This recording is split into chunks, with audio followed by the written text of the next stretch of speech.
కార్తీక పురాణం 21వ రోజు. కార్తీక పురాణం 21వ అధ్యాయము. పురంజయుడు కార్తీక ప్రభావం ఎరుంగుట. ఈ విధముగా యుద్ధమునకు సిద్ధమై వచ్చిన పురంజయునకు కాంబోజాది భూపాలకులకు యుద్ధము జరిగింది. భయంకరమైన ఆ యుద్ధములో రధికుడు రధికునితోనూ, అశ్వసైనికుడు అశ్వసైనికునితోనూ, గజ సైనికుడు గజ సైనికునితోనూ, పదాతులు పదాతి సైనికులతోనూ, మల్లులు మల్ల యుద్ధ నిపుణులతోనూ, ఖడ్గగద బాణ పరసపు మొదలగు ధరించి ఆయుధాలు ఢీకొనుచు, సింహనాదము చేసుకొనుచు, హుంకరించుకొనుచు, వండురుల నాదములు శూరత్వ వీరత్వములను చూపుకొనుచు, బేరి దుందుబులు వాయించుకొనుచు, పూరించుకొనుచు, శంఖములను ఉభయ సైన్యములను పోరాడిరి. ఆ రణభూమి విజయకాంక్షులై ఎందు చూచినను విరిగిన రథపు గుట్టలు, తెగిన మొండెములు, తొడలు, తలలు, చేతులు, ఆహాకారములతో దీనావస్థలో వినిపిస్తున్న ఆక్రందనలు, పర్వతాల వలె పడి ఉన్న ఏనుగుల గుర్రముల కలేబరాల దృశ్యములే. ఆ మహాయుద్ధమును వీరత్వమును చూచి రెచ్చిపోయిన ప్రాణులను, చచ్చిపోయిన వ్రాణులను తీసుకుని వెళ్ళడానికి దేవదూతలు పుష్పక విమానంపై వచ్చి అటువంటి భయంకరమైన యుద్ధము సూర్యాస్తమయం వరకు జరిగినది. కాంబోజాది భూపాలుర సైన్యము చాలా నష్టమైపోయెను. అయినను 3 భునాల సైన్యము చాలా నష్టమైపోయెను. అక్షౌహీనులున్న పురంజయుని సైన్యమునెల్లా అతి సాహసముతో పట్టుదలతో ఓడించినది.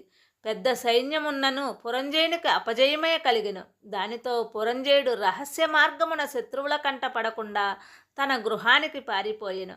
బలోపేతులైన శత్రురాజులు రాజ్యమును ఆక్రమించుకున్నారు. పురంజయుడు విచారముతో సిగ్గుతో దుఃఖించుచుండెను.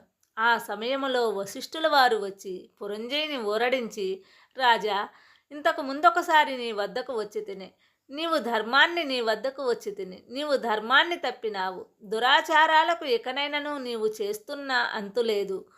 సన్మార్గుడివై ఉండమని హెచ్చరించి తిని అప్పుడు నా మాట వినలేదు. నీవు భగవంతుని సేవించక ఆదర్శ ప్రవర్తనుడివై యుద్ధమును ఉన్నందువలనే ఓడి శత్రువులకు అప్పగించితివి ఈ రాజ్యమును. ఇప్పటికైనా నా మాటలు ఆలకింపము. జయాపజయాలు దైవాధీనములని శత్రురాజులను ఎరింగియు నీవు చింతతో కృంగిపోవుటయేలా? నీవు కూడిన యుద్ధములో జయించి నీ రాజ్యమును నీవు తిరిగి పొందవలెనన్న తలంపు కలదేది? నా హితోపదేశము ఆలకింపము.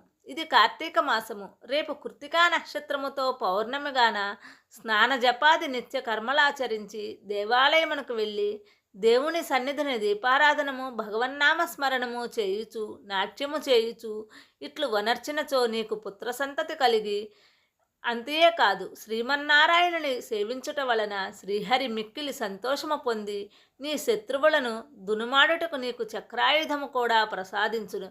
కనుక రేపు అట్లు చేసిన ఎడల పోగొట్టుకున్న రాజ్యమును తిరిగి పొందగలవు. నీవు అధర్మ ప్రవర్తనవై దుష్ట సహవాసము చేయుట చేత కదా నీకు అపజయము కలిగినది. కావున లెమ్ము, శ్రీహరి నీ మదిలో తలచి నేను తెలియచేసినట్లు చేయు హితోపదేశము చేసెను.